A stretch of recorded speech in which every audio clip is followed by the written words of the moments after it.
This is NDTV, and you're watching NDTV 24/7.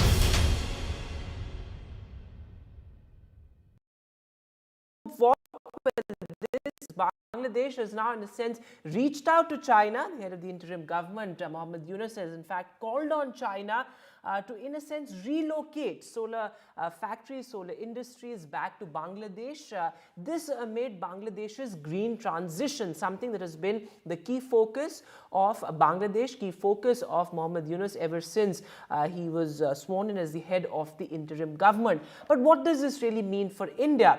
Well, ties between Bangladesh and India have been on the rise. In fact, given the fact that we saw, particularly in the past 10 years, both the countries growing exceedingly close under the Awami League government, under Sheikh Hasina, and now Bangladesh's China outreach. How should India read this? Does India need to be more cautious, given the fact that Muhammad Yunus has directly now reached out to China? And what really are the challenges ahead? Let's take a look at that big questions graphic now as we decode all aspects of the challenges of India's diplomatic policy vis-a-vis Bangladesh. Of course, one of the key challenges is the minorities issue, given the fact that all these reports have been doing the rounds of attacks on minorities in Bangladesh, though of course Muhammad Yunus has now made it clear that there is no discrimination on religious grounds, assuring India in a sense that the minorities in Bangladesh, Hindus essentially, are safe in the country. Also, the larger geopolitical aspect of India's position in Southeast Asia and the South Pacific, rising China, and China of course growing closer to various former allies of India and various countries in the neighborhood. How should India read this? We'll decode all of that on the show this evening. And joining me, Ayanjeet Sen, who's an expert on Bangladesh affairs. I'll also be joined by Muqtadir Rashid, a senior journalist from Bangladesh. In fact, Rashid Saab is also with us. Thanks both very much for joining us on India Global this evening. Mr. Sen, going across to you first, how do you look at Bangladesh's China outreach? Should India be circumspect? Should India be wary as Bangladesh reaches out to China? Thank you. Well, I would like to say here that China and Bangladesh have been trading partners for now over a decade. And what China has said that it wants to further develop, quote unquote, all-round strategic partnership. And this line has been used by the Chinese ambassador to Bangladesh, Yao Wen. And this clearly, in a way, the same utterance China has done with France, UK, Spain, and Germany. And in a way, it seems that what China is doing right now is closing up on the caretaker government in Bangladesh. And the solar panel story that came out, of course, that's something which is worth noting. And also the part that the Belt and Road initiatives that were taken up, Bangladesh is a strategic importance to China from that perspective, to do with infrastructure and the trade networks. So it's trying to kind of slowly but surely extend its influence in South Asia. And the situation in Bangladesh has presented now China with this kind of a situation which they are using to its advantage. Okay, Muqtadir Rashid, senior journalist of Bangladesh, is also with us. Rashid Saab, from Bangladesh's point of view, both India and China, perhaps as many neutral observers would point out, are important. But what we have seen in the past 10 years, particularly the growing closeness between India and Bangladesh, that has benefited Bangladesh a great deal economically as well. So it's not a relationship that Bangladesh perhaps can afford to, in a sense, forego or dilute perhaps as well as it reaches out to other allies. Thank you for having me, but I think there's some issue we are always missing out. So first, I think that what the relationship between Bangladesh and India, the basic relationship is all about the democracy. And the essence we want to get from the Indian and Bangladesh relation, that is the democracy. So as long as the democracy and democratic values are there, the relation will be, nobody can destroy the relation, whoever in the power. So this value should be, always on the top of our discussion. And the relation, what we have with the China, the people of China, many Bangladeshis are traveling to China for their higher education, for their business. But yet we have so many barriers, the language barrier, we have the cultural barrier. There are so many barriers. So China very much aware of that, the things, very, very much aware of things. Given that context, we should respect the values of Bangladeshi people. So as long as India is respecting the values of Bangladeshi people, like the democratic values, the human rights values, the values towards the people's aspiration, I don't think there will be no problem with at all. And the relation depends on the people to people. It's not on what the government is coming. So you see what's going on. The growing after the successive election, after 2013 election, after 2018 election, after 2024 election, everything. A majority Bangladeshi people went against India. Why? You have to keep in mind, it's not the trading partner. Forget about the trade, what we have with China. So China is producing the cheapest item. And every market in the electronics market or the market related to the cheapest item, you will find the Chinese products. There is no doubt about it. But when we go for inequality, we maybe go for Western product or somewhere else. But China, depending on that, it's I think it's a wrong consideration from the Indian side. India should see they have to change their optics while they're talking to the people of Bangladesh. People of Bangladesh very much, how many people every year traveling to India? You just estimate. Yeah, so that's an important point you're making there, Rashid Saab, that there is a people-to-people connect perhaps. There's a people-to-people connect, and there are long-standing historical ties that India and Bangladesh have had. But Ayanjeet Sen, come in on this, because something that is of great concern to India is the situation of minorities in Bangladesh. There have been reports of attacks on minorities, reports of vandalism, many of them unsubstantiated reports, surely. But how should India approach this entire crisis of minorities in Bangladesh? Though, of course, the Prime Minister has made it clear here in India as well, and so has Muhammad Yunus, saying that there is no discrimination on religious grounds. But it is a situation that is of deep concern for India. Well, yes, because our Prime Minister Narendra Modi already said that. But at the same time, though Professor Yunus from the caretaker government head of Bangladesh has said that he stands by the minorities, but there have been reports, especially not from the cities or the bigger towns of Bangladesh, but from village areas which have come up, and their torture on the Hindus, vandalism, and several other charges have come out, and they've come out in several videos across the social media spectrum. And that clearly shows that incidents have happened. But the only thing is that how much is the Bangladesh government going to take care of this? Because saying is one thing, of course, but action needs to be taken as well.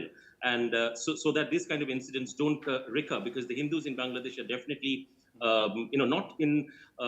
they're not feeling at home from that perspective, if I may say, because that's something because of which they have been trying to come to India, and which we have seen that in the past when the thing started off in the earlier part of the month.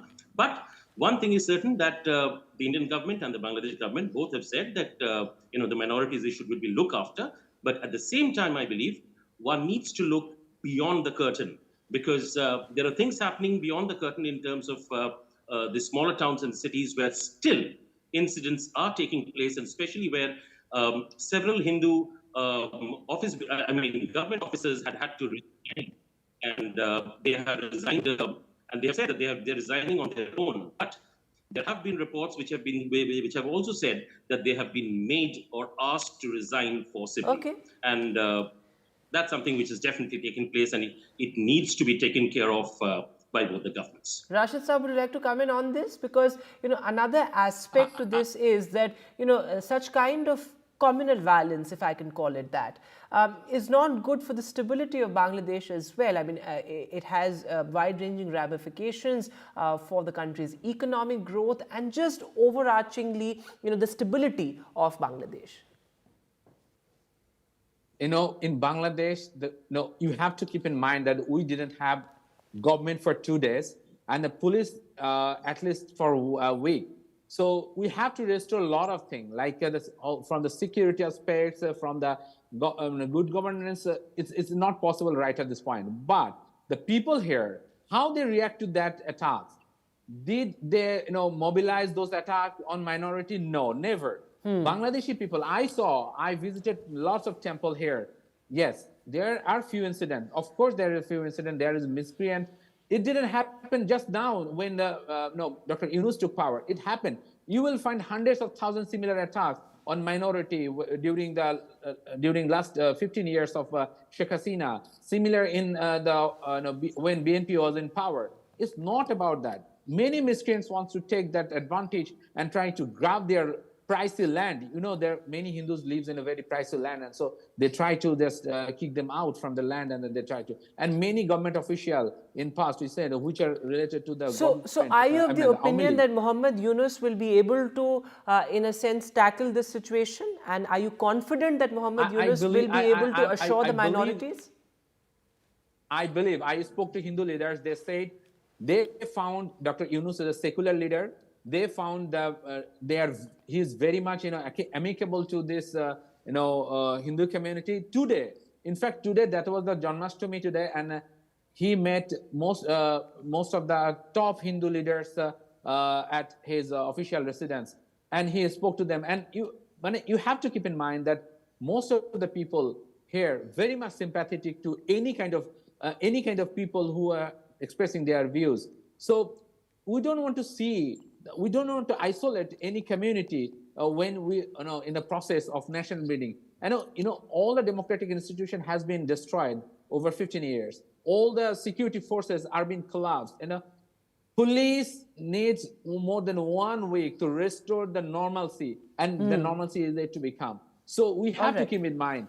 But whether it is state-sponsored or not, whether it is the people of the so-called majority that we are sponsoring, we are appreciating or not. Are we laughing at it or not? So you're of the opinion that these are fringe elements. These are fringe elements largely, and there's no real state-sponsored violence against minorities. That's an important point and distinction that you make there. Thanks very much, gentlemen, for being with us on India Global this evening. This is a story we'll continue to track very, very closely on India Global. But for now, a short break.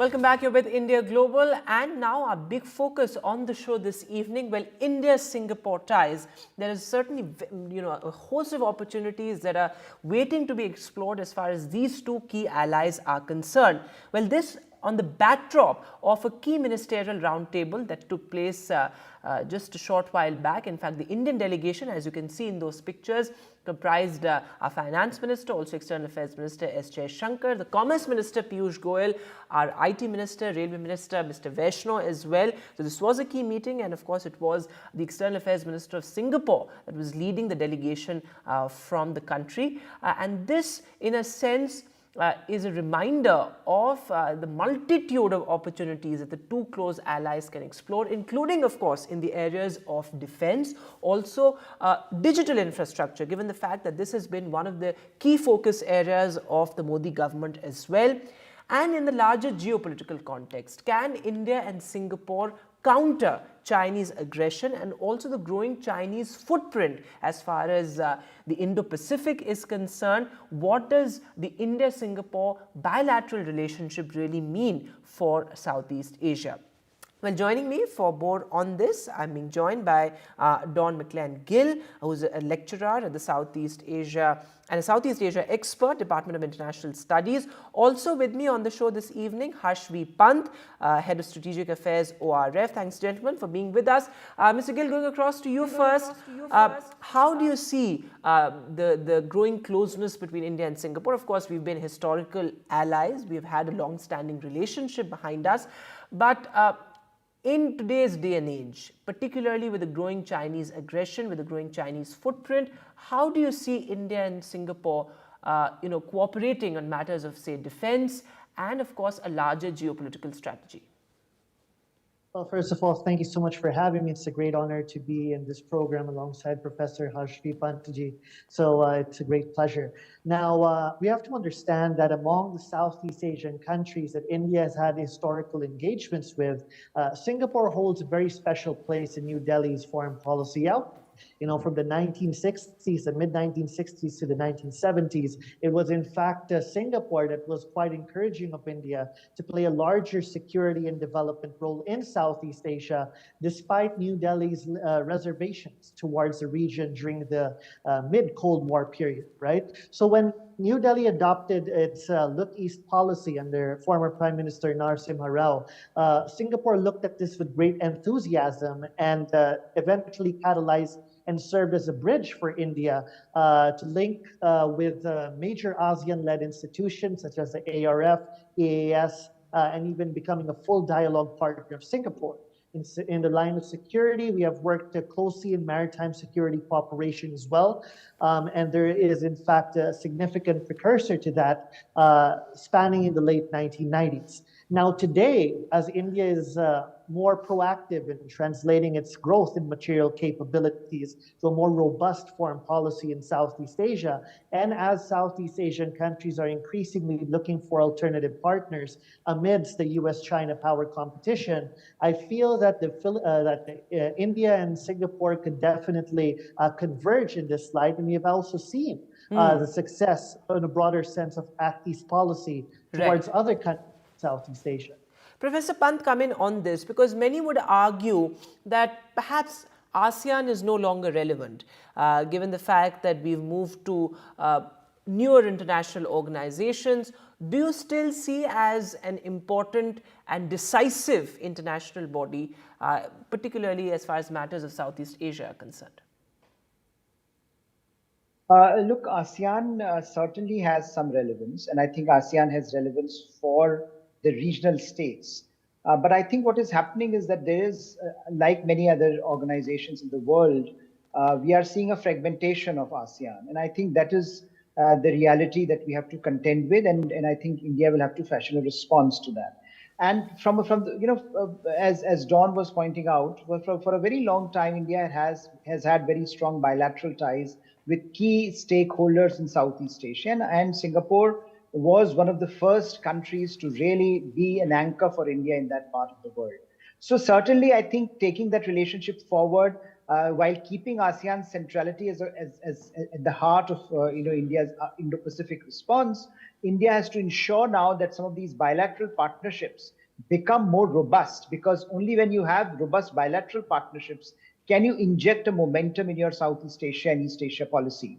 Without that, relying solely on ASEAN certainly is no longer going to work when ASEAN has been unable to find a solution to some of the problems that are infested in the region at the moment, particularly South China Sea and particularly the growing role of China in the region and how that is impacting different countries in Southeast Asia differently. So India will have to also negotiate some of these trends and figure out a response while keeping, once again, of course, ASEAN as an important part of its outreach, but bilateral partnerships, particularly with traditional partners like Singapore and newer partners like Philippines. I think this is something that India will have to reinvigorate as India looks forward to a more robust posture in Southeast Asia. Mr. Gill, come in on this point because some of the emerging areas that the two allies are looking at, of course, defense is key among them.